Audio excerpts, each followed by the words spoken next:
there's one thing we all have in common. We all know we were meant for more.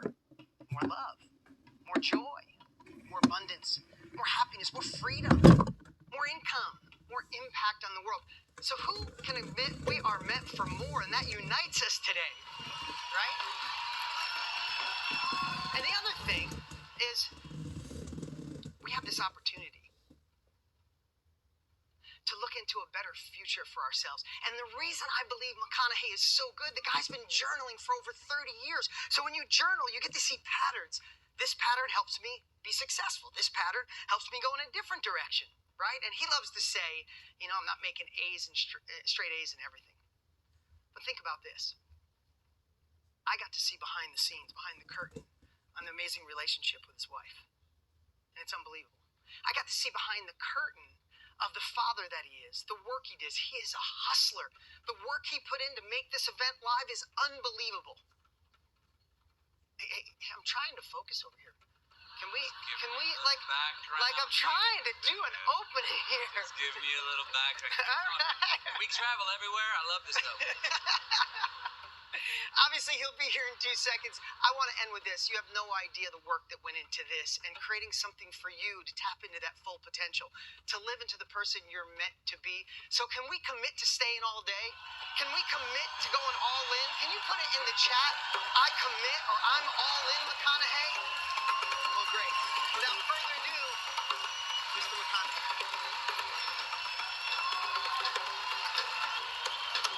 This is my walk-up song. This is your walk-up song. I love an entrance song. Thank you. Hey. Hey, bud. Thanks. Have fun. Thank you. Woo! Thank you, Dean. After publishing Green Lights, I was bombarded with the request to go deeper into the approach and reveal some process. And that, serendipitously, is when Tony and Dean called saying, hey, McConaughey, we love your book. We want to go deeper and get even more practical with it. I said, yes. And here we are. After 8 months of creating this project, this one, live, right here, right now, with you, we have all intentions today of supplying what you demand. Thank you. All of you. Over 2 million of you. Thanks for being curious. Thank you for being willing to learn. Thank you for being so generous with yourself. For being honest and brave enough to interrogate and investigate yourself. Because we all know it's a whole hell of a lot easier not to. Thank you also for not being afraid of change and admitting that you want and you need more. Thanks for being courageous enough to find out what the heck your more is and take the journey to get it. Basically, I'm saying thank you for investing in yourself.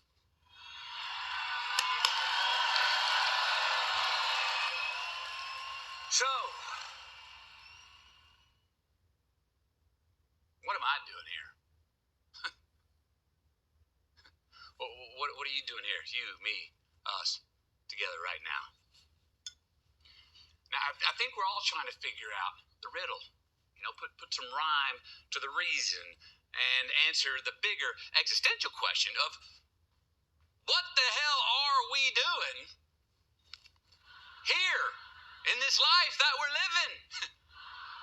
In this life that sometimes we feel like we're not living at all. It is time to not just find solid ground. It's time to admit that the solid ground that we seek is also higher ground. A place where we can truly have more value, choice, balance, joy, love, health, security, freedom, divinity. Where we can get more out of our life, our relationships, our careers, ourselves. So let me answer that question that I asked earlier. How the hell did I get here today with you And what's my goal? As I said, after my book Green Lights was published, and people asked me to dive deeper into the process, they asked me questions like, McConaughey, tell me more about that methodology to determine whether a light in my life is green, yellow, or red. Want to hear more on that? They asked me questions like, how do I know if I can trust a green light? How do I know if a green light is just a battery-powered flash in the pan or some timeless solar-powered green light that I can rely on leading me home? They asked me, how do I know what choice to make at the yellow lights in my life? When do I heed caution and slow down because I need to? And when do I put the pedal to the metal and blow through that damn thing? They asked me about those red lights. He said, how do I trust and believe that there's actually a gift for me in every red light that stops me in my tracks? He also asked me, what do you mean the art of living? Well, I needed to ponder those questions. So, alone, I went to my favorite office. I buckled up in my favorite seat. I started crossing the highways and byways of North America. Yes, I took a road trip. Now, I know that there's a science to satisfaction.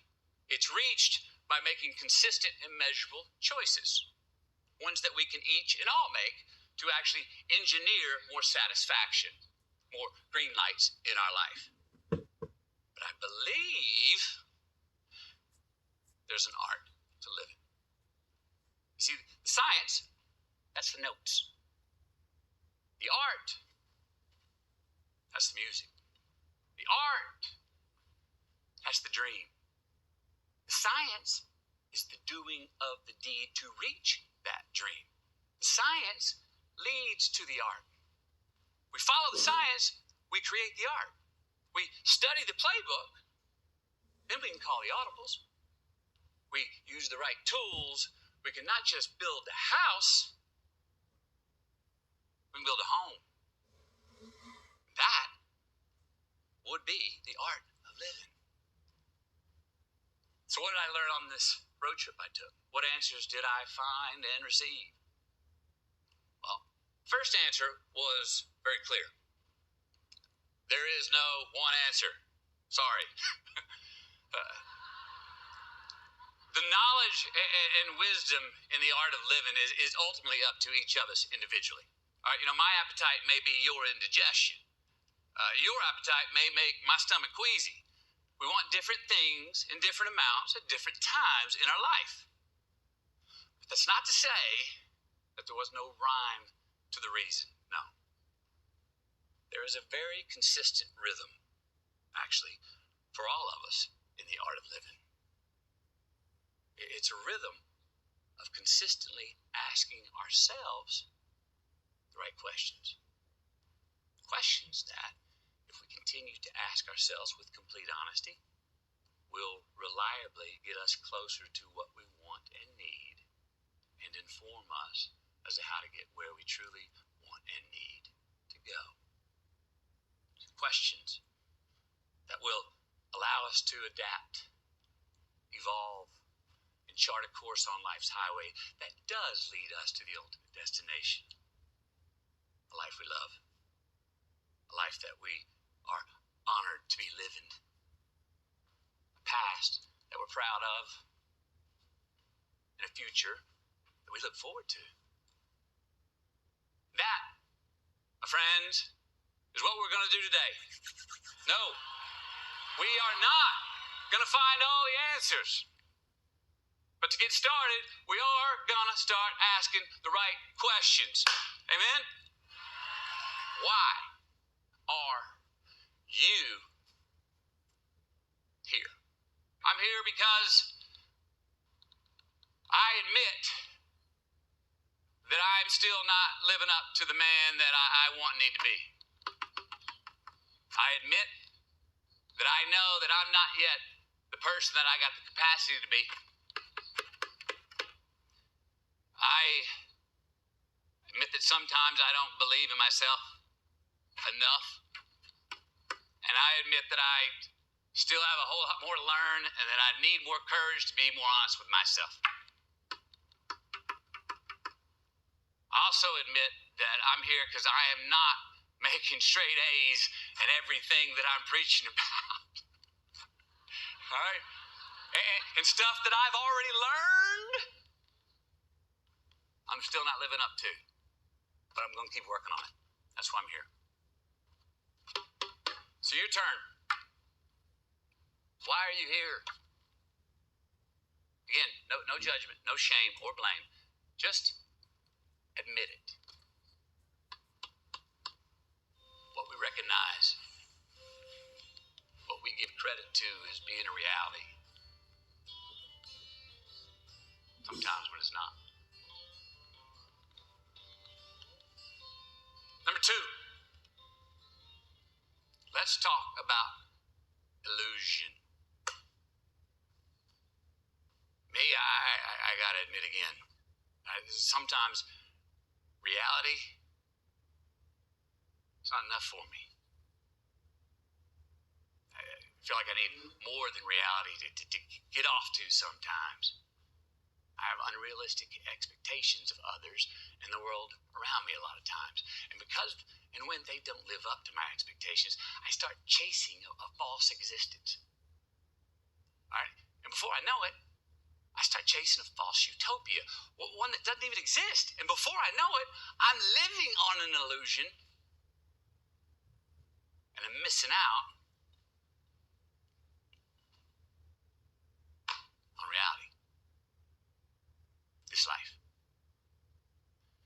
Now look, I'm all for the notion that, hey, if you ain't impressed with your reality, then create a reality that you're impressed with. Yay. I'm all for having dreams and the spirit of shooting for the stars. But not at the exclusion of missing out on the reality of the day. So let's admit it. Let's admit where we maybe don't have appropriate expectations on a day-to-day basis of the world and of ourselves. Let's admit that maybe we're missing out on the truths, the beauties, and the tools of the day that are right in front of us. And let's admit that those very truths, beauties, and tools, those are what we are going to need to build that rocket ship to get us to those stars that we're shooting for. The ones we're trying to reach. That is not an illusion. That is reality. Admit it. Let's talk about complacency. Can we admit all the times that we say, oh, well, that's just what it is, so I'm going to go with it? Can we admit where and when that we're not ambitious enough? Admit those times that we hesitated to actually find out because we feared failure. Times we didn't give ourselves enough credit for our ability. Times we put a self-made ceiling over our head when we didn't really have a right to do so.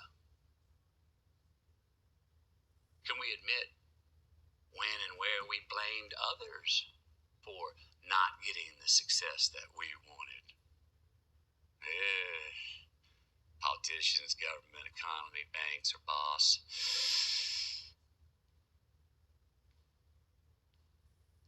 Admit it. Our greatest strengths can also be our greatest weaknesses.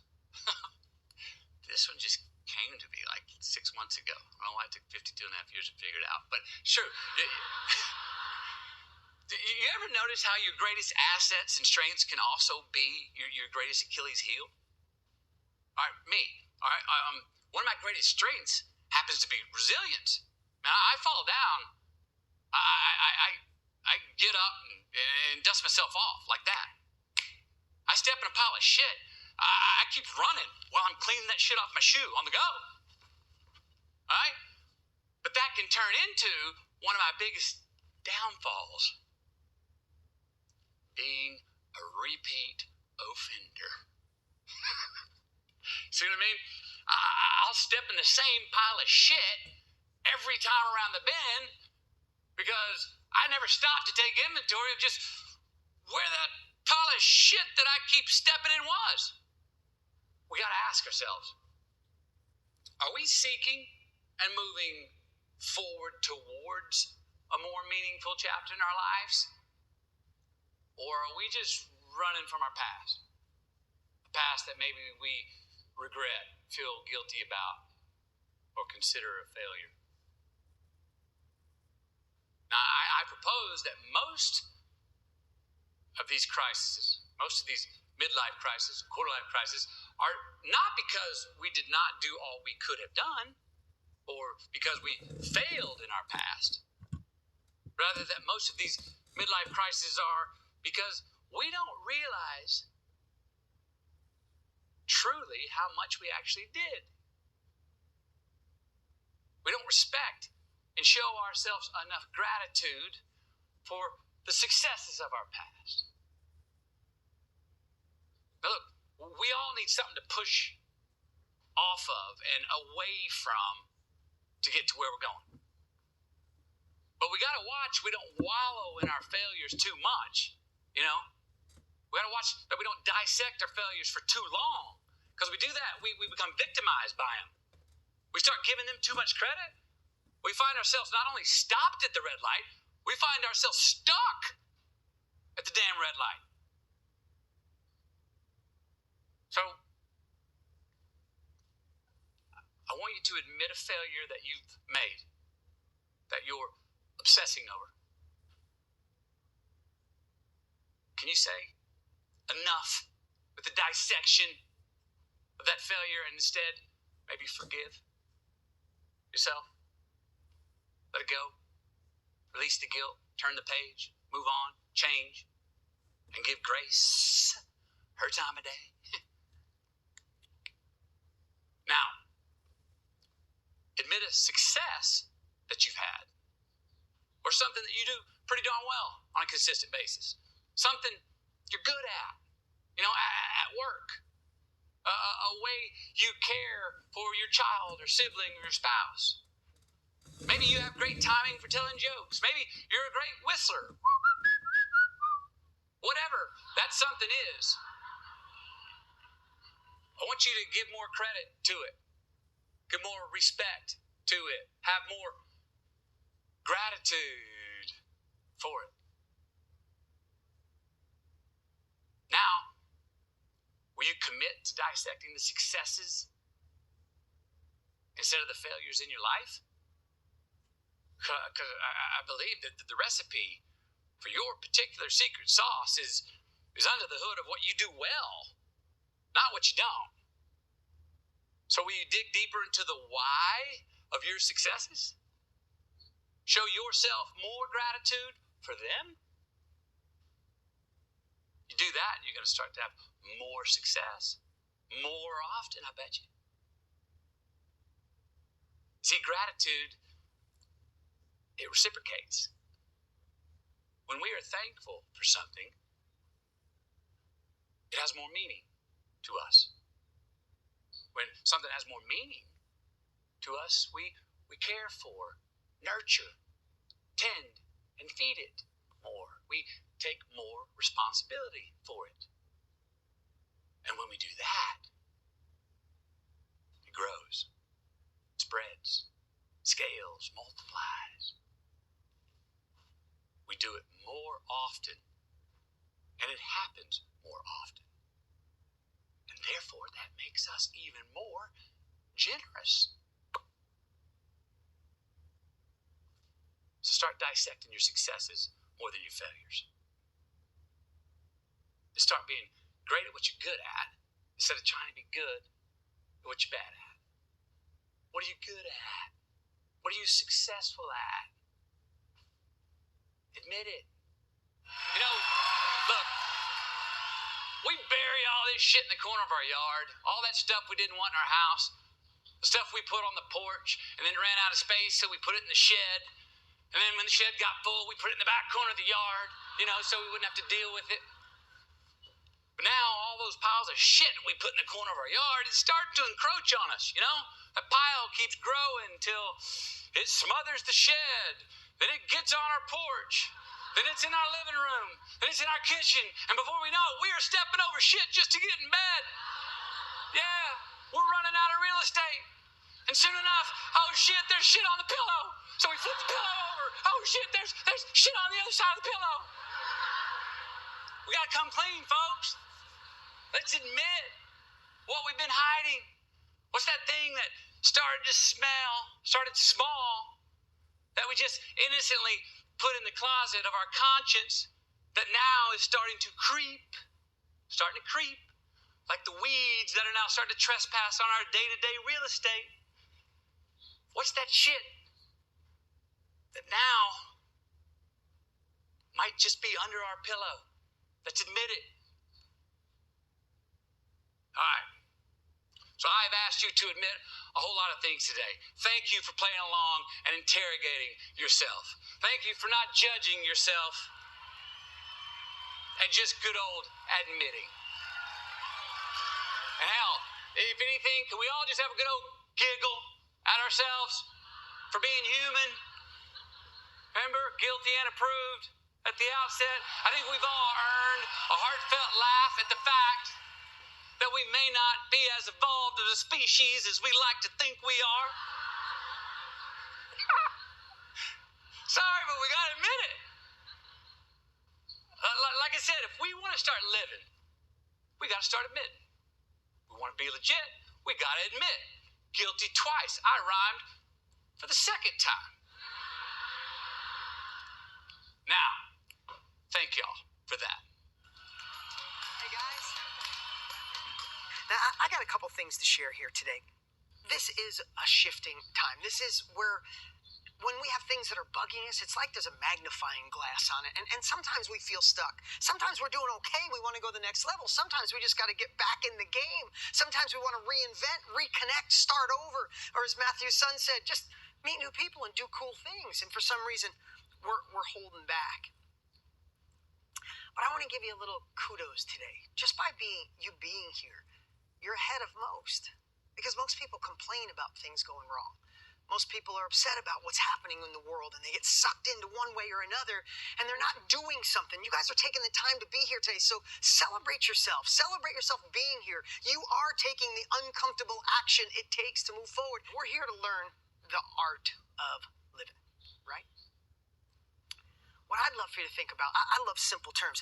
I heard something about 5 years ago called own your future, to own your future. Somebody said the phrase. In fact, Tony Robbins and I did an event based around it. It was one of our biggest events. And I love that thought, because I like simple ways for analogy, is if I don't own my future, who will? And then I start thinking about, if I don't own my choices, if I don't own my calendar, if I don't own my love, if I don't own my decisions, if I don't own my freedom, put it in the chat. What do you want to own? Me, one of my big ones is owning my calendar, owning my time for my family and the things I want to do. So I started thinking about that. And then if you go deeper, like I said earlier, we all have our stuff, right? I see in the chat what you own. For me, it's personal, and we all got that thing, and we could use it as fuel. In my life, I watched my mom and dad. When I was 3, my parents split. And I watched them go in different directions. Both worked really hard. My mom worked 3 jobs to make about $90 a week to help support us. We lived in a trailer park for a while. I lived with my dad. He worked his tail off in a collision shop. And sometimes I didn't have lunch money when I went to school. Now we all got our thing. But I realized my parents didn't own their future. They didn't own their decisions. And that kind of builds up, right? And can build resentment, unhappiness, all those things. So it made me at a young age say, hell no. I need to do something different. I need to gain new skills, new capabilities. I love my parents more than anything, but I wanted something different. Who feels that same way? You want something different, unique. You want to make your own decisions. My heart, my life, my inspiration, my motivation, my future, right? And again, remember that in times like these, there's kind of a magnifying glass. So what I want to share with you today is I want to share 3 C's and a bonus P. I know it might sound silly, but the 3 C's that have really made a big impact in my life. And the first one is change. Change is one of those things we kind of get excited about when we first hear it, but why does it paralyze so many people and they stop? You ever hear, if I'm not climbing, I'm sliding. If I'm not changing, I'm dying, right? It's like change is so important, but when we get to that edge, when we get right to going into that new relationship or starting over or starting the business or saying I do or saying I don't or I freaking can't, right in that moment, we get a little stuck. Sometimes we think a change is like a 180. We got to change everything about our lives and go in a different direction. I made up this silly analogy when I was on stage once about a farmer. Every day, imagine if a farmer gets up every day and on the back of his tractor, he stacks up the grain and he goes out a half a mile into the field to feed the cows. Now, if he did that every day for years, eventually that tractor would build ruts. Kind of get on cruise control. You could start the tractor, put it on the back, and just let go of the wheel. Sometimes we've let go of the wheel of our own lives. Kind of get in a hypnotic rhythm of life. Good or bad, we just do the same thing over. But let me ask you something. Could you change your whole life with a half an inch? Where it's little progress at a time. Let me ask you, if the farmer just one day got up, put the grain on the tractor, started it, and then just turned the wheel a half an inch. Now, in the first 100 feet, you'd see no difference. 300 feet, that tractor starts going and it bounces out of the ruts. 500 feet, 600 feet, you get a half a mile, you can't even recognize where you were. You made subtle little shifts of changes towards the person you are meant to be. We all agree that we're meant for more. If we're meant for more, we got to do something different today than we did yesterday. And though we think we are, so many times we have the dreams and the desires, but we don't take the uncomfortable action. But I'm telling you, you could start with a half inch. That's number 1. Second C, write this down. Courage. Courage. Courage. Courage is moving forward even when you're scared. It's not the absence of being scared or fear. It's moving forward. It's being bold. It's being brave. It's jumping out of the plane and hoping you grow wings on the way down.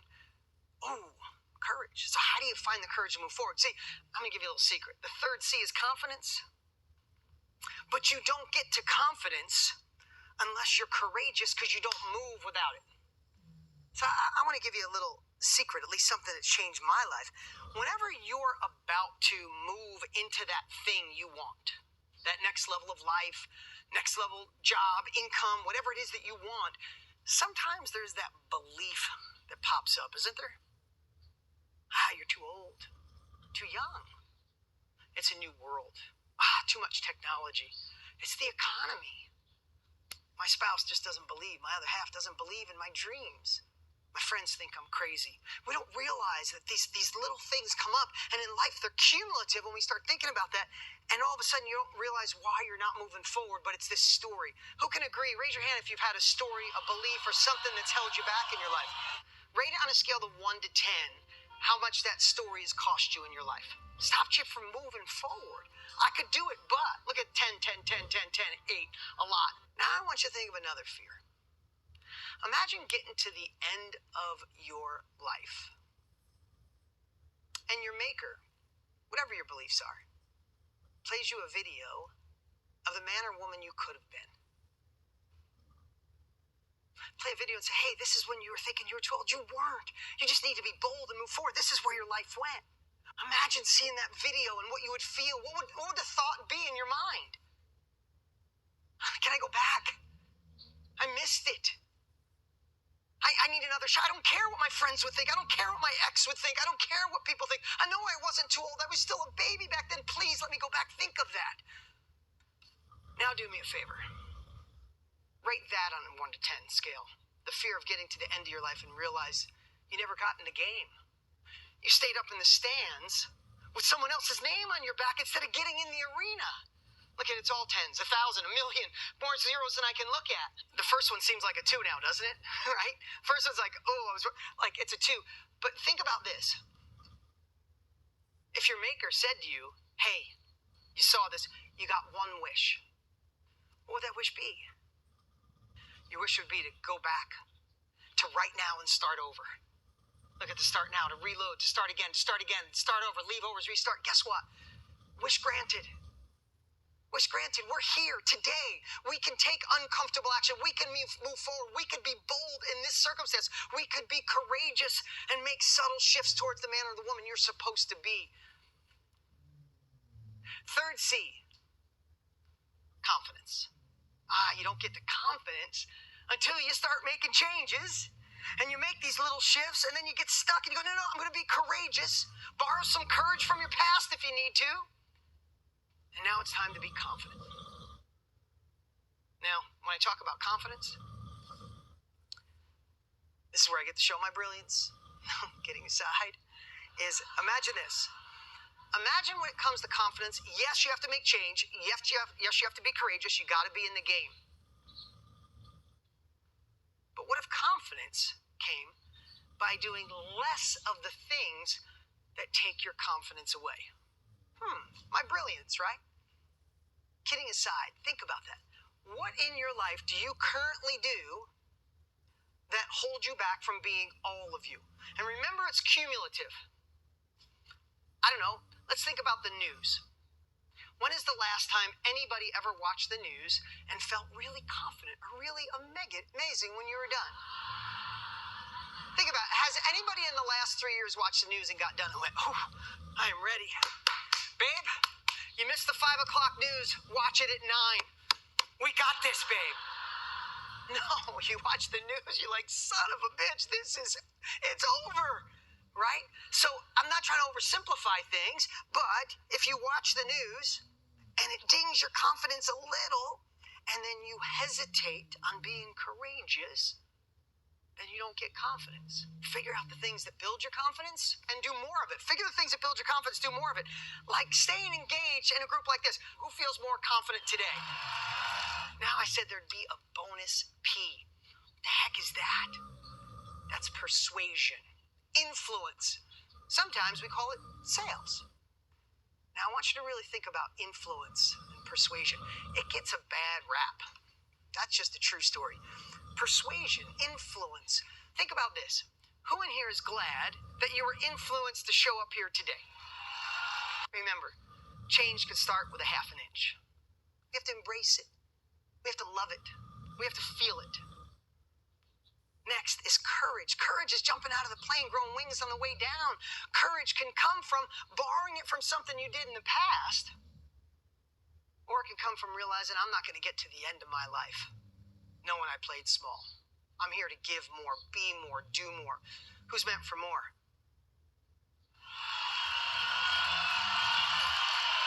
And lastly, once you make those subtle changes and you have a little more courage and you have the confidence to get in the game and empower yourself with the things that bring your confidence up, not down, and then realize influence can be love. Influence, persuasion can be getting someone to do something that changes their life. You put those ingredients, I think you are on your path to more. You guys feeling it today?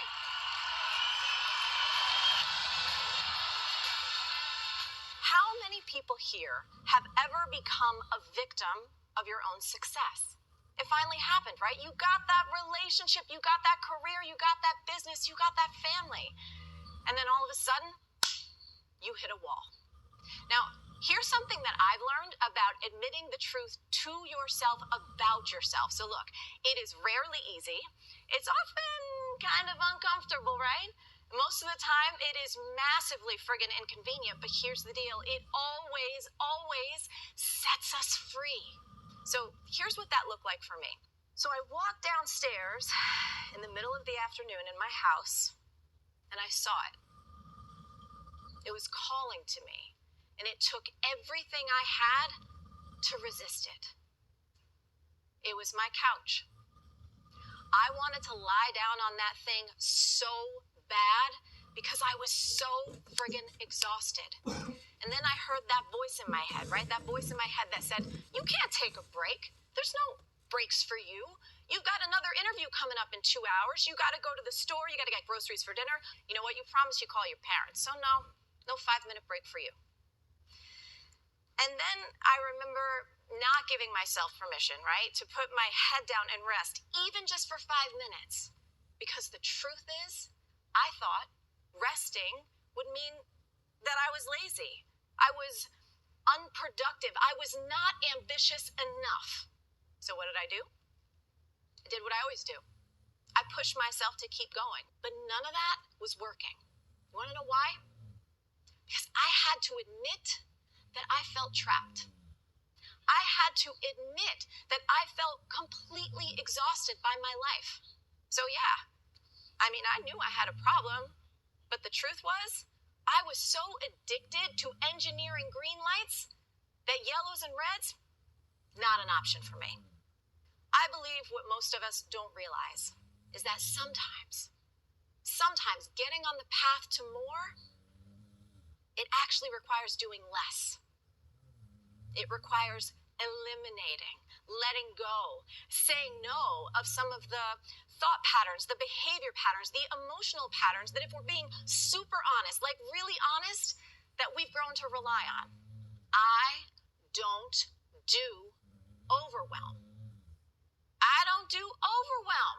The second I heard those words, I don't do overwhelm, I gotta tell you, my shoulders relaxed. I felt this like 400-pound weight lifted off of me. It was as if a portal opened up and I was shown this whole other possibility for how to live my life. That became my new mantra, my new affirmation. All of a sudden, I stopped saying yes to opportunities unless they were truly like a full body yes. I stopped overstuffing my calendar with random projects and meetings and coffee dates and obligations that I knew I would later regret. Once I built a new set of neural networks in this brain, overwhelm was not a zip code I was willing to live in anymore. And now here's what's even more interesting about the statement, I don't do overwhelm. So check this out. It actually leverages an extremely powerful linguistic tool that hardly anybody knows about. When we say I don't, we experience that as like a choice that we're making, right? So we feel strong. We feel empowered. This is an expression of our identity. We're expressing our standards. But the moment we say I can't, check it out. What happens? What happens in your body? Instantly, we start to feel restricted, right? We make ourselves feel weak and like a victim, like we're being controlled by some external authority or some external circumstance. What you say to yourself consistently and repeatedly, man, that shapes your beautiful brain, which shapes your beliefs, which impacts your thoughts and your feelings and your behaviors, which, guess what? It creates your reality. So I want you to remember this, write it down. The brain simply believes whatever you tell it most. And that means whatever you tell it most about you and your experience of this life, it will create. It has no choice. But guess what? You have a choice, meaning you as the conscious creator of your life, you as the artist creating the masterpiece of this beautiful existence, you as the divine being, you always got a choice. So why not right now choose to admit just one little tiny pattern, one little habit that might be holding you back? What's that one little pattern that you're willing to eliminate, to let go of, to stop indulging in so that you can get on your path to more? Guess what? There is so much more for you to create. There is so much more for you to experience. There's so much more for you to give. And I promise you this, it is not too late for you. You have not missed your chance.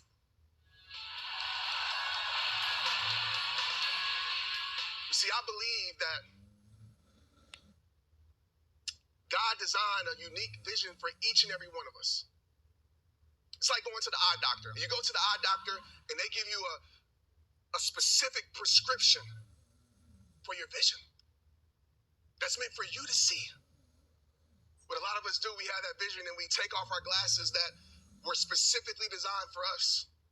And we give it to our friends, we give it to our spouse, our loved one, and say, look at my vision. They put them on and say, oh my gosh, Africa? I can't see that. Everything that you've been through, and you're expecting to grow from that and change because of your past and make a better future, I can't see that. All I see is things that are unclear. I can't see it. And what a lot of us do, instead of taking our glasses back and saying, well, it's not meant for you to see, if God wanted you to see the vision, God would have gave it to you. It's mine. But instead of saying that and believing that, we get the glasses back, and this is how we do it. We don't put the glasses back on. We put the glasses back in our pocket, and we live the rest of our life not living the vision that was created for us and meant for us. We live the rest of our life unclear, unsure, not having clarity because you're expecting somebody else to see a vision that wasn't meant for you. Wasn't meant for them. It was meant for you. So I want to tell you right now, as you take charge of your life, as you continue to walk into your next level, as you continue to walk into the life that's meant for you, as you continue to live your purpose, everybody won't see it and everybody won't get it, but it's not meant for them to get. Most of this world lacks faith. People lack faith. And a lot of us, what we do, faith is like the opposite for us. We have to see it to believe it, but we know faith is having vision in the unseen. Faith is having knowing in the unknown. And so it's time for you to walk that journey and trust the vision that's been given to you. And I want you to give it to the world. Never back down when your back's against the wall. It matters how many times you get back up, not how many times you fall. It's about your mentality. What's the point of dreaming a dream if you're not working to turn that dream into reality? So speak life into your life. Speak life into your life. Right now in the chat, speak life into your life. Say, I am purpose. I am healed. I am free. I am me. I am my next level. I am greatness. Speak life into your life. As Marie said, I am not these things anymore. Speak life into your life. Be your own motivation. You see, a legend, it's just an ordinary person with extraordinary determination. So find a way and make one. Because at the end, you just regret the chances you didn't take. So find the courage to take one. Your only limit is you. Don't surrender to your struggle. Make that struggle surrender to you. You see, pain is temporary, but giving up is forever. Never settle for good enough when you know inside you live something better. You didn't come this far just to settle. You didn't come this far just to accept whatever. You came this far to take it to your next level. You came this far to become something greater. You came this far to become something greater. And I don't care what odds are stacked against you, my friends, you are highly favored.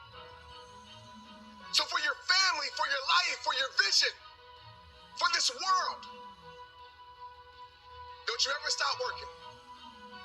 And I think the art of living will teach you this. When the destination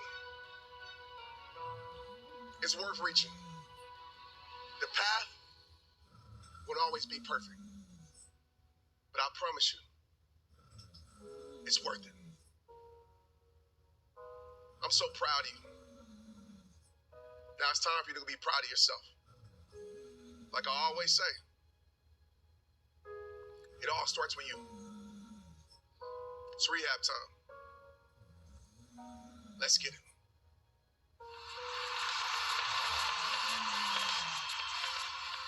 What's the difference between fear and faith? People, they often don't know the difference. What would you say? Put it in the chat box. What's the difference between fear and faith? I'll give you a hint. They're both made up of your imagination.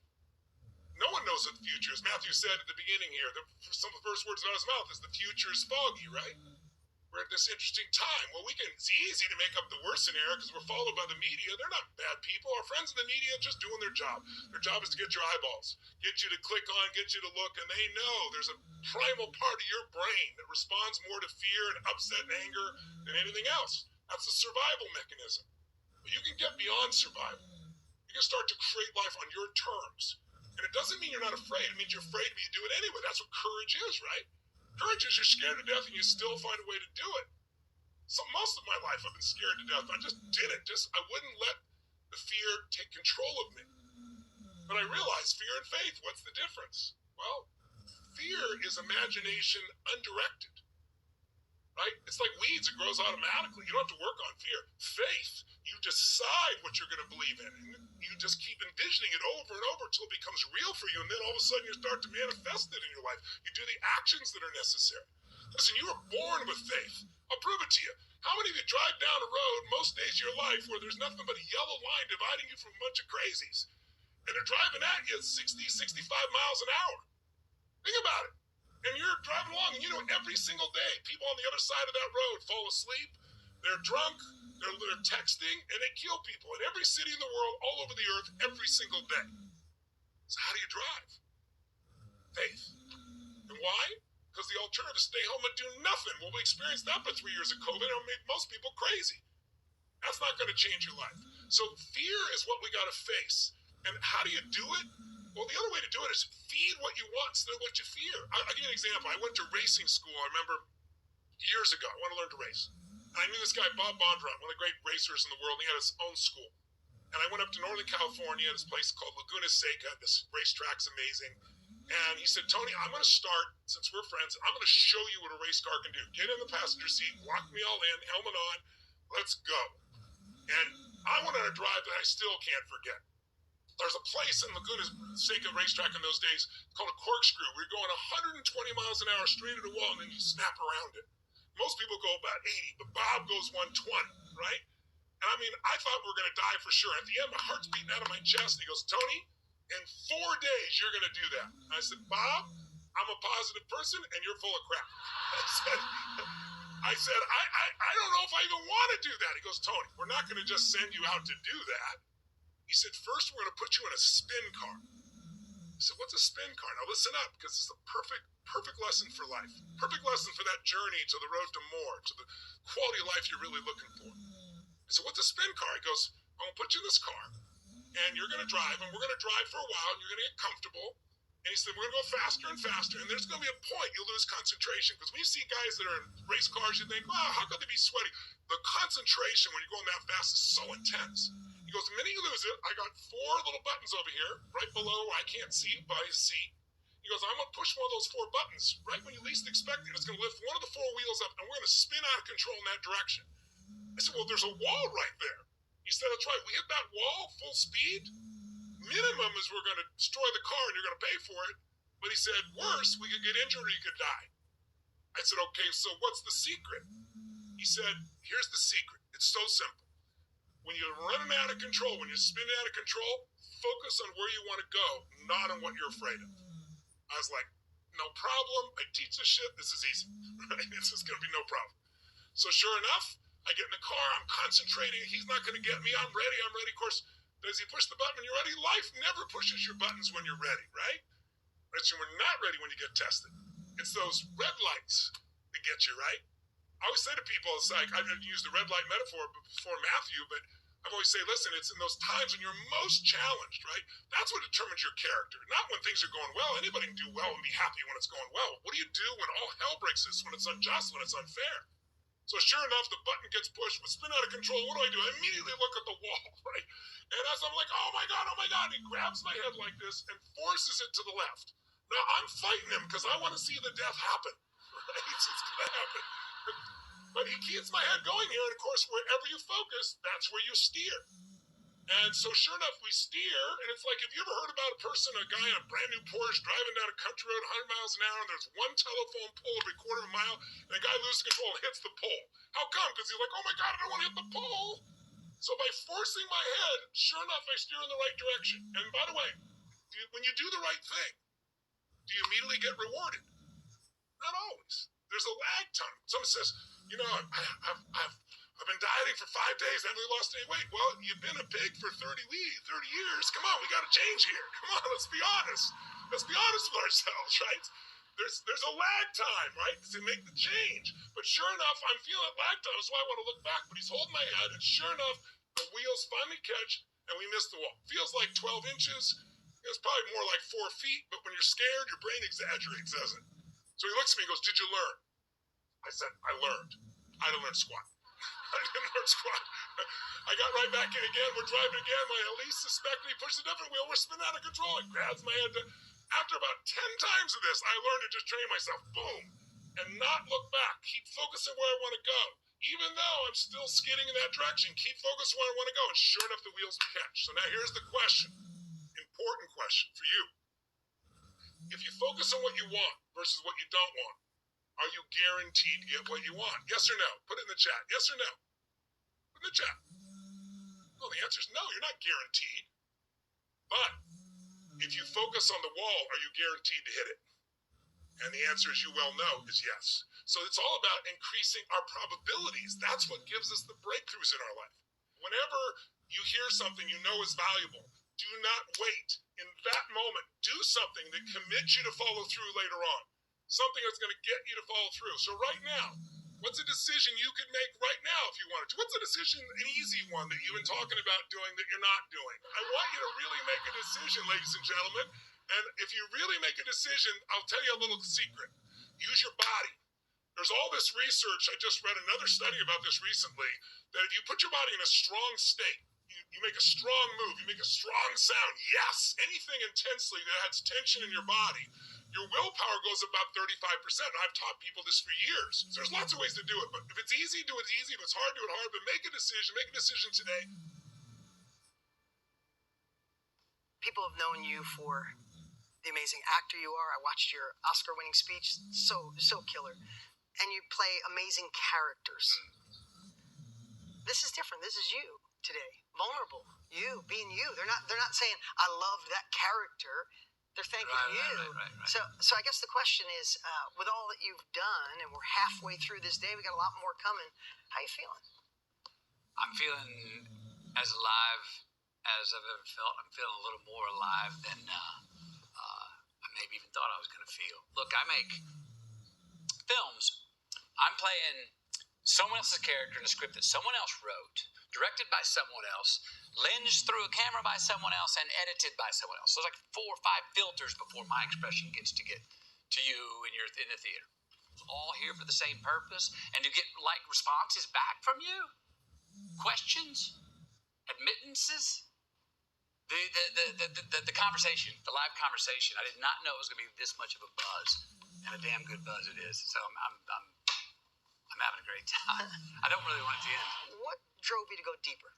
I believe that the new frontier, where we can go, it's not going to come from a policy or a mandate or from the outside.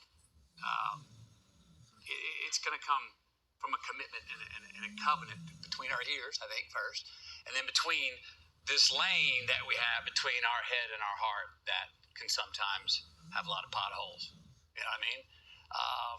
Individually. And if enough of us do that, we align enough individuals that way, we're going to have some real revolution. And one that matters, not just to ourselves, but everybody. And that excites the heck out of me. And then thirdly, the particular times. You've talked about it today. We've all talked about these particular times. This moving goalpost. Hey, I thought that was in concrete. And the world said, no, it's just Velcroed. We're moving it. You know what I mean? It's confusing. We're uncertain. We lack trust. We lack connection. We lack in supply that which we most demand. Yeah. Belief and a roadmap. Whew. What better time to go deeper than right now with those two things and try and give them to you and you give them to us, and let's get this revolution going. Yeah, my God, so good. If you are just starting to identify where you might want to go versus where you are, if you are just starting to see that gap, no one knows better how to identify and help people close those gaps than my friend Dean. Now, I asked him to come back out here and share an exercise that does really work. It's one of those things that once you see it, you don't really unsee it. Clear, simple, a way to really get clarity on life and the more that you want and need to get. And when Dean's done, I'm going to come back out and I'm going to do something that, yes, I'm going to say it, it's going to be very unpopular. I'm going to tell you why selfish might just become your new favorite word.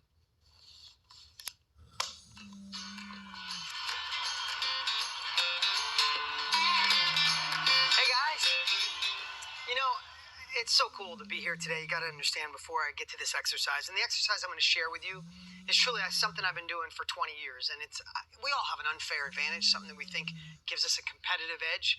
What I want to share with you, and I'm going to do it all within like 10 minutes, I think it's one of my biggest unfair advantages, and I think it will be hard to unsee it and be something you use for the rest of your life.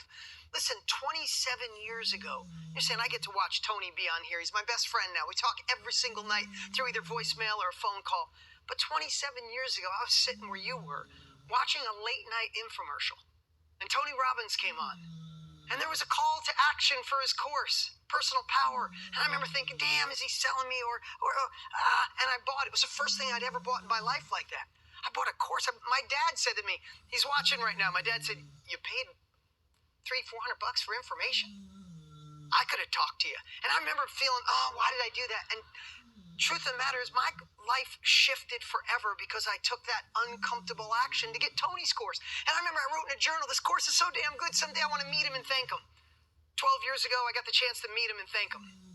We've been partners, friends ever since, and our families love each other. We're chosen family. Sometimes that uncomfortableness of like, should I do this, is meaning that you must do this. So I just want to share that with you guys, that I felt blessed to be able to share this man's 8 months of hard work so he could ride shotgun with you on this journey to more. Hey, real quick. So this exercise, I'm going to try to do it in about 15 minutes, but really think about it. Try to jot down. Follow me over to the whiteboard. So this is kind of a cool accumulation of everything you've heard today, some of the stuff Tony shared today, some of the exact stuff, and how it can come together in something I would suggest you do in each area of your life. I do this when my daughter wants to get softball practice, and I do this when my daughter's thinking of going to college or my son's thinking of baseball or not, but I also think about it in my next business, in my relationships, in everything in my life. And here's where we're starting. So where are you? Okay, what that question means to me, and I want you to hear me, you're here for a reason. And hear me on this one. All change starts with being honest with yourself. I want you to hear that. You may be blessed. We are. 150,000 people die a day. You didn't today. You're blessed for being here, but it doesn't mean you've tapped into who you're supposed to be. I shared earlier, we don't want to get to the end of our lives and see a video of the man or woman we could have been. So if you put it in the chat, why are you here today? Right? Change, love. Matthew asked that in the beginning of this day. And when we remember that, we get to realize that we're meant for more. In GPS, you don't just have a destination, you need a starting point. And you know what I love about being honest? Is you get disturbed with your own inaction. You don't want complacency. Today is a day to stretch you. That's what we're all trying to do. We're trying to make you uncomfortable, trying to make it so where I was isn't comfortable anymore. I gotta move. I'm meant for more. You see the build of what Trent and what Matthew and Marie and what I shared. We want the end of the day to go, I gotta move. So if figuring out where you are makes you feel a little uncomfortable with being honest, then congratulations. Congratulations. But if you know where you are with honesty, I want to make more money, I want to start a business, scale a business, or I want to trust love again. I want to let go of the past of when things went wrong, that I was deceived. I don't want the deceit of the past to tarnish the future opportunity that I have anymore. I want to step boldly into a new relationship. I want to find intimacy in my current relationship. I just want to love me again. I want to look in the mirror and say, you are enough. You are good enough. I don't know where you are, but when you write it down, and you should, you have a launching pad. You have a place to kick off of where we can push out into the next version of us. And that's what we can decide today. This is where we are, but we can decide to make a move. So if you know where you are, then, where do you want to go? Sorry for the sloppy writing. So if you know where you are, I just like to put this on a 45-degree angle because we want our year next month, 5 years from now to be better than it was last year, right? Raise your hand if you want next year to be better than last year. Who will not accept next year to be like last year, right? So many times in life, we know what we don't want. I don't want this job. I don't want to be alone anymore. I don't want to feel insecure. I don't want, I don't want, I don't want. Well, when is the last time you knew boldly? If we were in an elevator and I said, hey, just met McConaughey, where do you want to go? How many of you would have an answer? Or would you default to what you don't want? Think about that. I've done this on stage. I've watched Tony do it on stage. I've watched so many else. Most people know what they don't want, but haven't taken the time to figure out what they do want. So how I love to figure out exactly where I want to go is I like to pretend it's a year from now. And instead of looking forward to what you want out of life, sometimes goals are hard to set. We turn around and we look backwards and say, what if it was the best year of my life? I really want you to put that in the chat. What would be the best year of your life? Not looking at what could happen. It already happened. It was the best year of your life. What happened? How much, where are you with your career or the business you want to start or love relationships or intimacy, passion, or your health or your weight or how you look or your physical fitness or your self-love, your self-peace? Put it in the chat right now. If it was the best year of your life, and in a year from now, we were back here again with McConaughey. I might try to get him to do that, but we'll talk about that another day. But in a year from now, we were back here, and we were all celebrating the best year of our lives. I don't want you to just write it down. Truly feel it. Don't think I'd like to accomplish it. If we can turn it around and say that's the best year of our lives, then what I'd suggest is really do the work. Really think it. Get it in your cells that it's actually happened, and then circle them. Put stars next to them. Underline them, because that is your compelling future. That's what we need to say. We don't need to avoid what we don't want. We have to find the point. We have to find that, and this is how we find it. The next part is the most important. One of the most important. The next most important is why. Why do you want this? I learned a long time ago, no change happens without an emotion, without your heart involved. So if I said to you guys, why are you here today?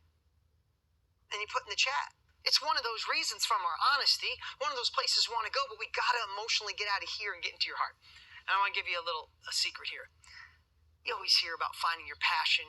Trent shared that, right? You find your passion, find your purpose, your why. I'll tell you, the greatest exercise in 20 years I've ever learned was a guy named Joe Stump.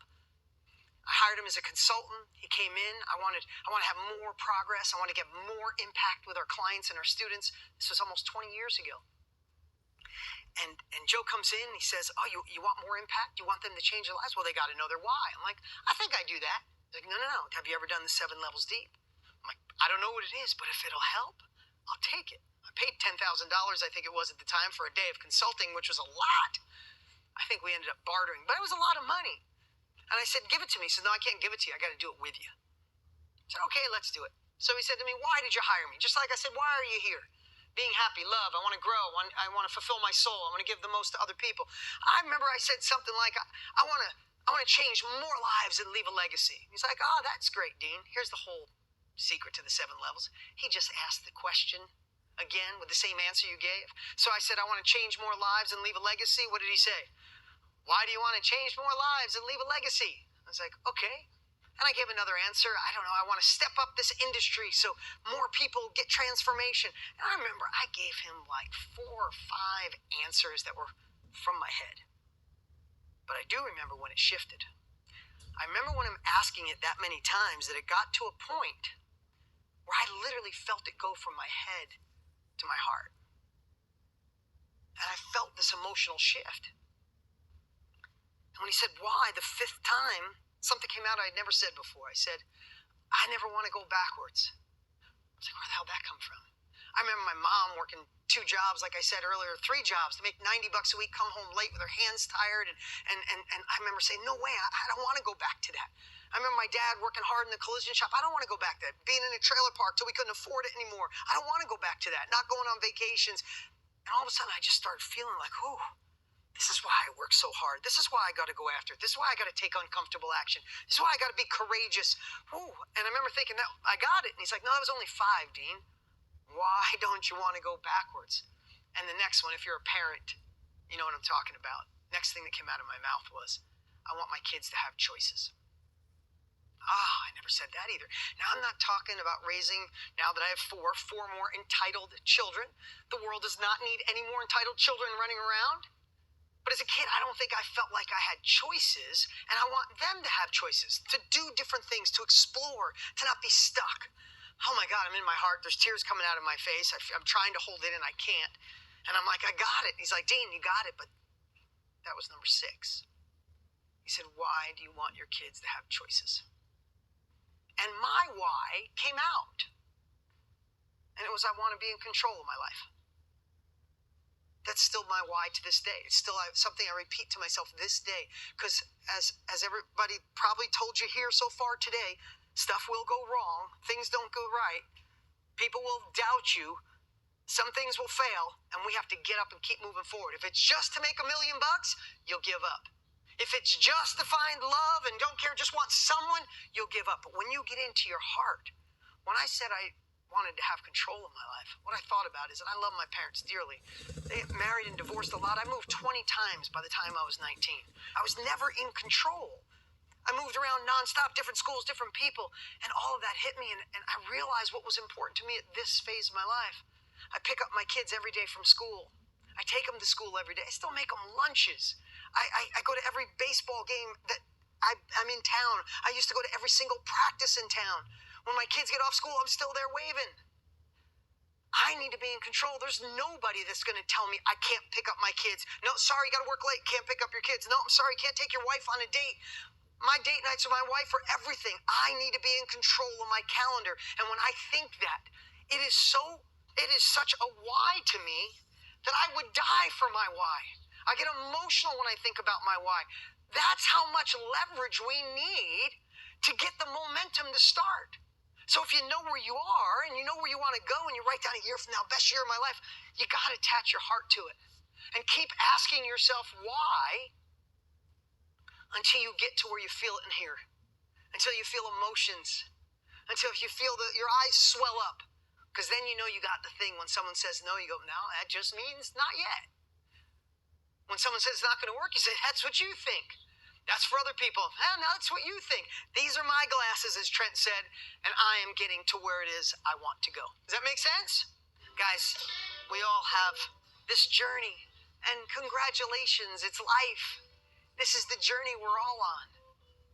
The last part of this equation that I've literally done, I do it at least 10 times a year right now, is if we know where we are with honesty, sorry, this is so sloppy, and we know where we want to go, and we attach our heart with a why. The last piece is how. It's kind of a exclamation point and a question mark. How are you going to get there? What capabilities do you need? What new perspective do you need? What new thinking do you need? What do you need to go from where you are to where you want to be? What capabilities have you been putting off or avoiding that you need to get and say, I need to take bold action? It's the how. I get the privilege, I get the honor to share with you what this man has worked on for 8 months, because we're right. Today, I hope, is inspirational, but when today's over, sometimes we fall back into the hypnotic rhythm of our lives, right? We go back to where we were, even though we want to go someplace else.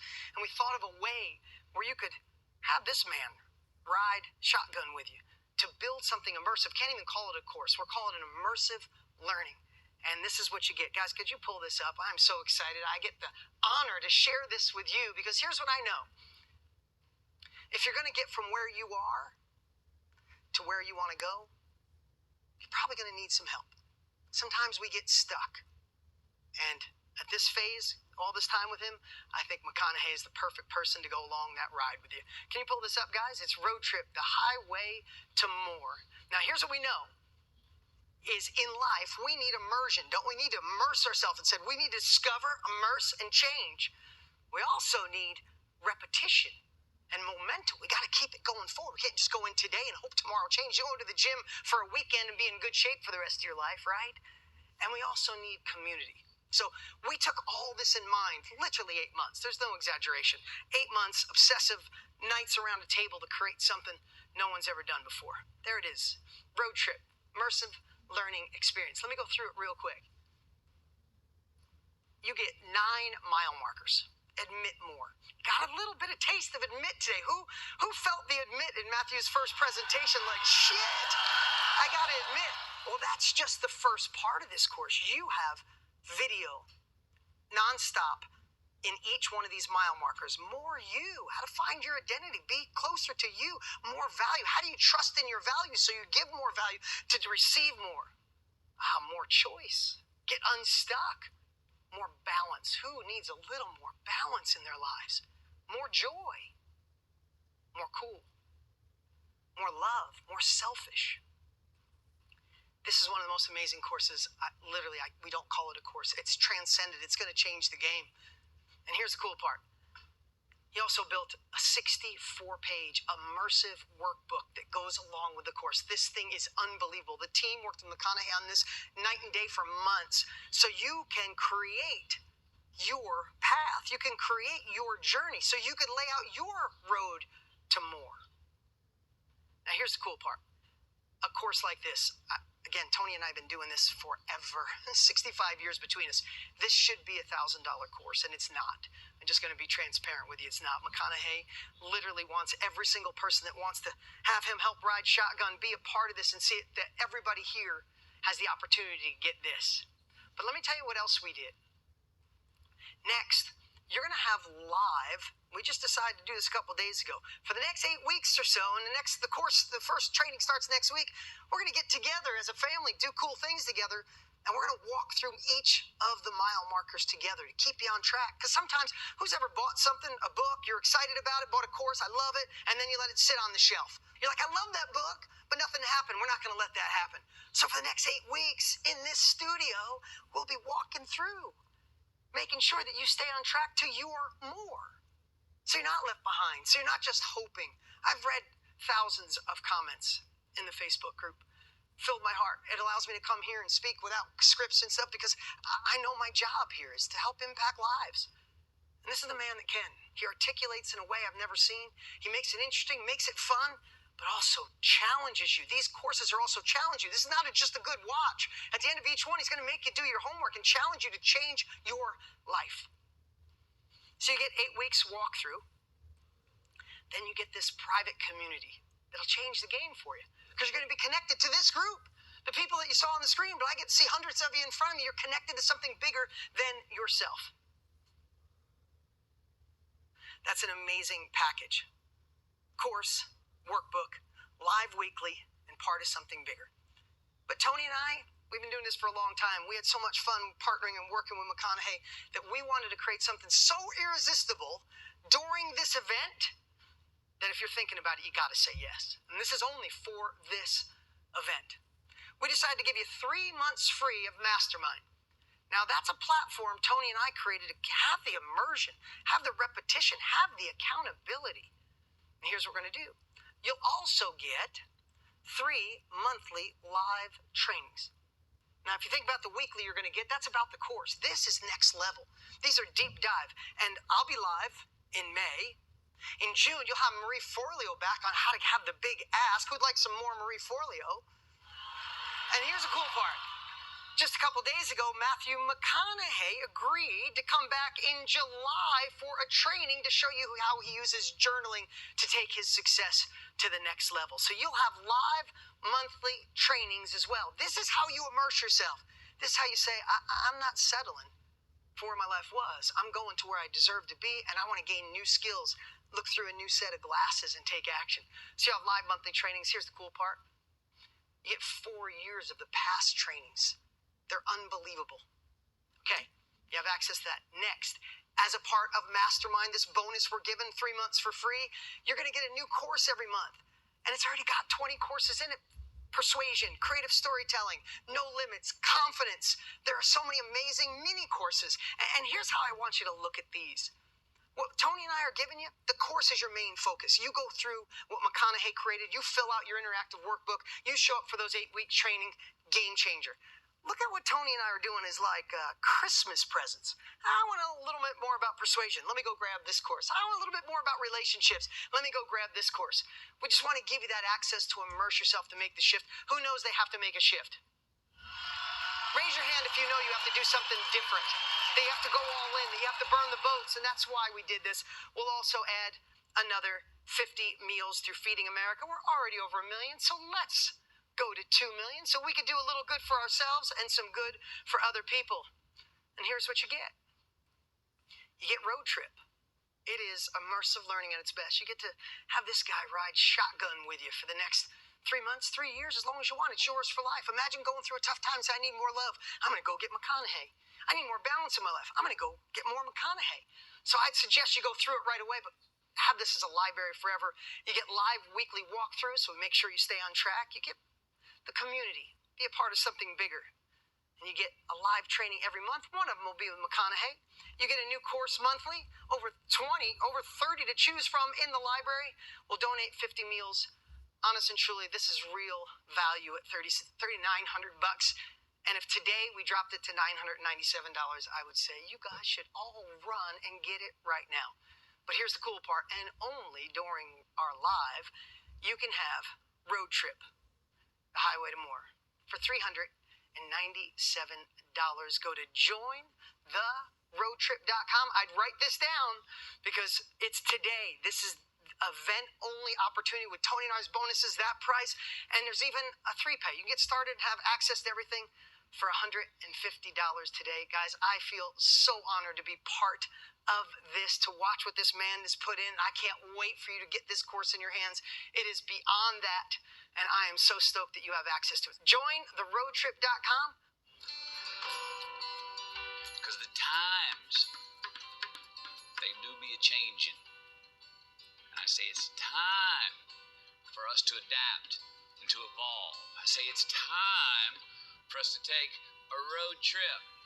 A road trip that really does go somewhere. A road trip on a highway that gives us more. That's why I'm here. I hope that's why you're here. So what do you say? Want to take a little road trip to where you really want to go? I do. Thanks for being here. Let's work this thing called life out a little bit, huh?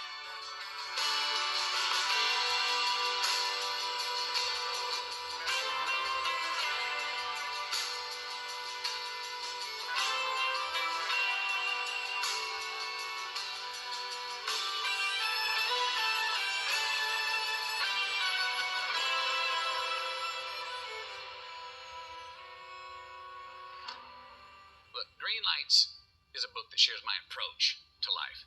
But on this road trip, we're going to take some of those stories and insights and philosophies and put you in the driver's seat.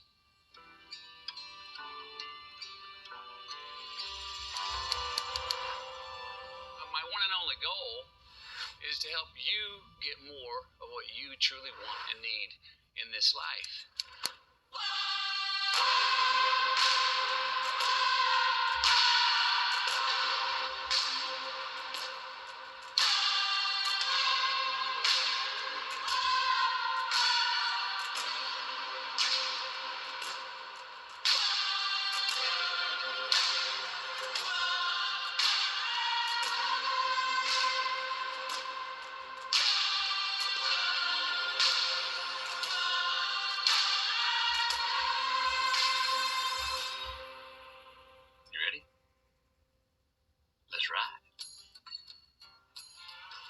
I will greet this day with love in my heart. Most of all, I will love myself. For when I do, I will zealously inspect all things which enter my body, my mind, my soul, and my heart. Never will I overindulge the request of my flesh. Rather, I will cherish my body with cleanliness and moderation. Never will I allow my mind to become attracted to evil and despair. Rather, I will uplift it with the knowledge and the wisdom of the ages. Never will I allow my soul to become complacent and satisfied. Rather, I will feed it with meditation and prayer. Never will I allow my heart to become small and bitter. Rather, I will share it, and it will grow and warm the earth. That's scroll number 2. I'll greet this day with love in my heart by Og Mandino. damn, it's selfish, isn't it? All you. You're sure a bunch of selfish people. No, don't laugh at that. I'm serious. You just spent 5 hours with us today on a work day, just working on yourselves. That's pretty damn selfish of you. Congratulations. Now, here's the dictionary's definition. The dictionary's definition of selfish. Selfish. Being concerned chiefly with one's own personal profit and pleasure at the expense or disregard of others. Now, I'm good with the first part of that. Concerned chiefly with one's own personal profit and pleasure. That's selfish. But the second half of that definition, at the expense or disregard of others, bullshit. That's not selfish. Being truly selfish does not inherently exclude someone else's gain. Quite the opposite, I believe. True selfishness serves ourselves and others. It's a win-win. It's where the I meets the we. Where when you truly serve yourself, what you want and what you need, you're going to truly serve others what they want and need. It's got to be personal first, though. True selfishness is doing the things for you to win and gain victories that also allow others to succeed and get more themselves. Making long-term investments in ourselves instead of the one-sided short-term gains that we want just to feed a hole that's inside of us. True selfishness is when we do not undersell ourselves, who we are, our capacities, and what rewards we're after. True selfishness takes true knowledge and belief in ourselves. And when we believe in ourselves, what do we have? We have identity. But we got to get to know ourselves to have identity, right? And yes, to know ourselves better, we have to get more self-involved, not less.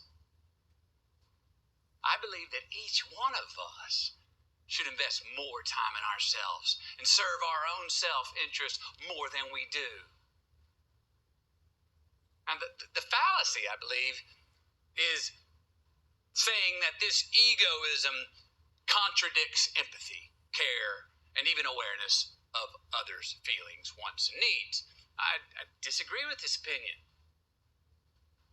Because the individual who is truly self-involved and feeds his or her ego, learns about him or herself, gains judgment and discernment, identity.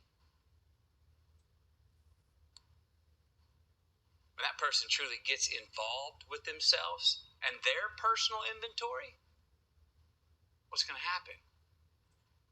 They're going to see themselves and others and actually become more aware and caring of others' needs and wants. They're going to realize that serving oneself and serving others are not mutually exclusive endeavors. They are naturally coexisting in the human relationship. One must serve himself to serve others, just as one must serve others to serve himself. The more self-involved that we do get, the more identity we're going to have. The more security, respect, and trust we have with ourselves, the more secure, respectful, and trusting we can be with others. As I said earlier, get more full of yourself. It's a good question, isn't it? I mean, who the hell else are you supposed to be full of? I actually got asked that question. The pastor, somebody told me, "McConaughey, you're so full of yourself," and that stumped me. I went, "Well, who else am I supposed to be full of?" It does, though. It starts with you and your identity. You properly take care of yourself, then you're going to properly take care of your neighbor. And look, this wisdom has been handed down through the ages. Heck, it's religious. You reap what you sow. Well, that inherently means that generosity is selfish. Love yourself. Love your neighbor as yourself. The golden rule. Do unto others as you would have them do unto you. Both of those are proof that selfishness reciprocates. It's like a law of nature. But we were not built to accumulate and hoard. We were built to make each other better. Let me ask you this. Who has more power, more dignity, the giver or the receiver? The giver. The power of dignity is selfishness. And generosity is what brings us that dignity. So, even though the world and Webster's keep trying to tell us that selfless and selfish are incompatible, they're not. They more than coexist. They are actually dependent on each other. They even reciprocate and feed each other. And that's the honey hole, the place where we individually, the I, still have judgment, identity, discernment, desires. And our individuality, our opinions, our choices, our wants feed the collective as well. Serve others at the same time. That's when selfishness becomes a self-fulfilling prophecy. And when we serve the collective feeds us back. Now look, I think that in any example or scenario in life, we can define the more truly selfish choice to be made. It is also the most selfless choice at the same time. Let me give you some examples. How about that 2 hours that you take in your office working with that privacy sign on your door? You know, when you tell your kids, don't knock unless it's urgent. Okay, yes, it is selfish because maybe you're taking time to work on your dream. Well, I'd also say it's probably selfish to be letting your kids know that maybe it's okay to get bored because you're not there to entertain them. Heck, they might have to get creative, become more self-reliant, and figure out how to entertain themselves. And that would be a lesson that would serve them later in life. So yeah, I'd say that's selfish and selfless of you. Example 2, what's more selfish in love? To keep score and make sure that you individually win in the relationship more than your lover? Or to keep score and make sure that you both win? Well, if you want to sustain your relationship, both of you are going to have to win, not just one or the other. If it's just one or the other that wins, it turns into a business transaction and a damn good way to end the relationship. So if you want to stay in the relationship, what's a more selfish way to keep score? Where both of you win. What about friendships? Is it selfish to spend more time with your friends and those you love because you want those relationships you already have in your life to be deeper and richer? Or is it more selfish to spend more time with acquaintances and strangers? Well, I'd say it's more selfish to spend more time with friends and loved ones. That's going to pay you back more. That's going to be more selfish. What about forgiveness? Look at Nelson Mandela. Was it unselfish of him to choose grace for himself and his perpetrators after being locked up for 27 years?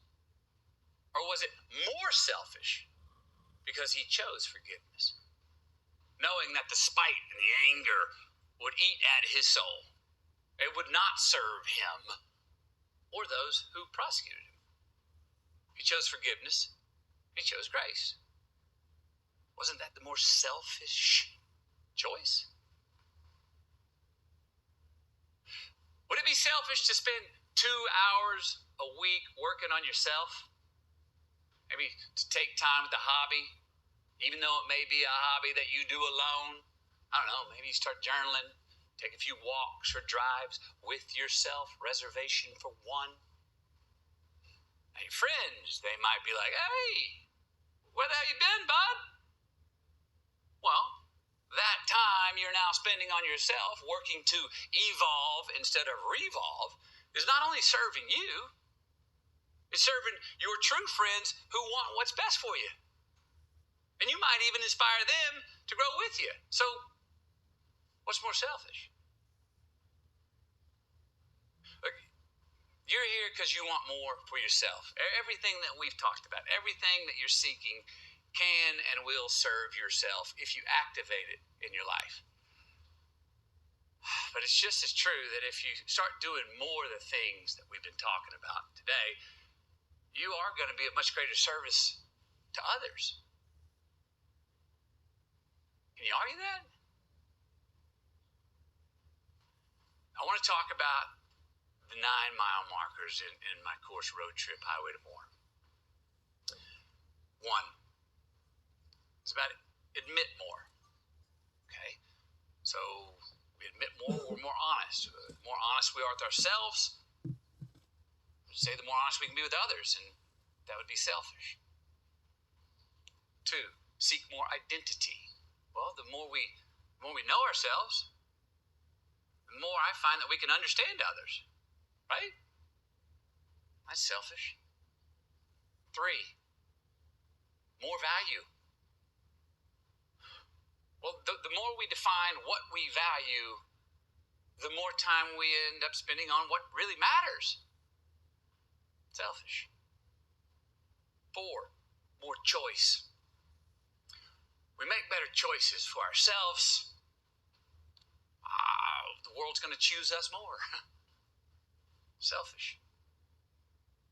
5, more balance. We create more balance. We not only create more quantity, but we create more quality. That's selfish. 6, more joy.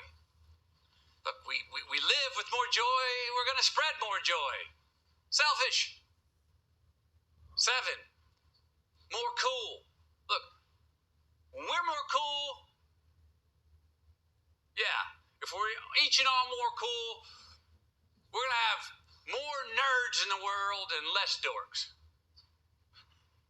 You'll know, I break that down in the course.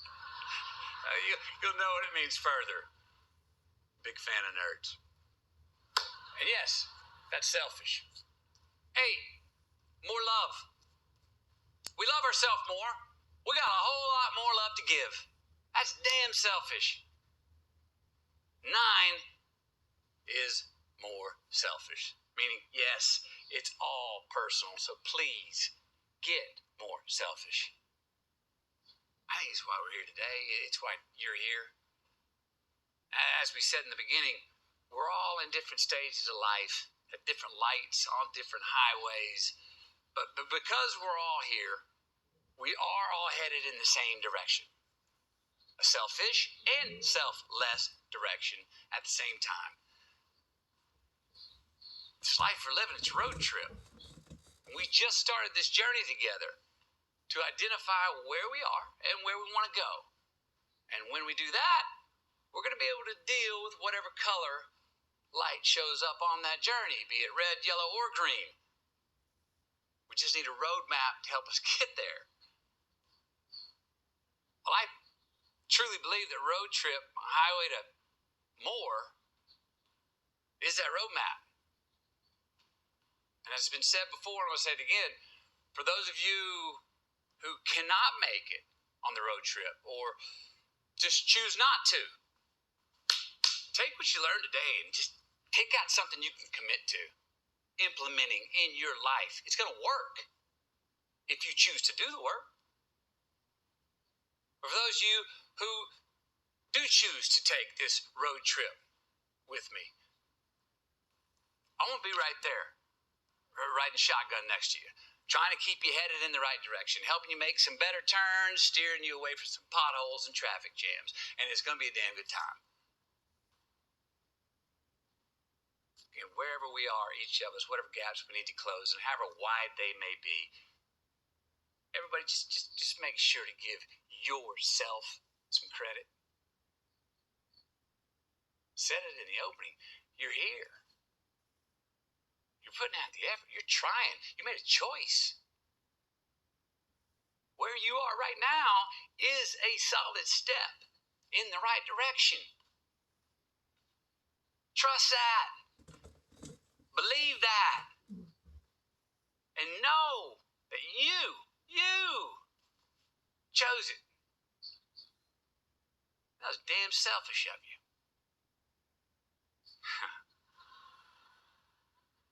Amen. Good night. Just keep living.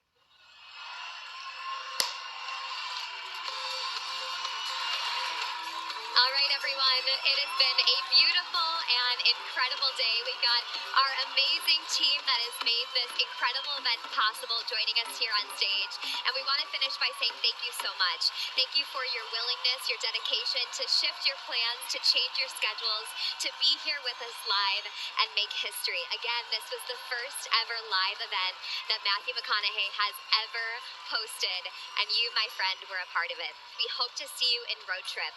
Again, today, the art of living really cracked a door open to what's possible for us in our lives. And this course is the roadmap. It's the how. It's the playbook for really reaching this level of more. And we'd love to see you in there. And as Matthew just said, it works if you show up and do the work. So we'd love to have you there. We'd love to be on this road trip with you. We'd love to be riding shotgun on this trip of life alongside you guys. So let's finish today with those 3 special words that Matthew always says.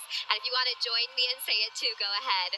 That is just keep living. We love you guys so much. We'll see you next time.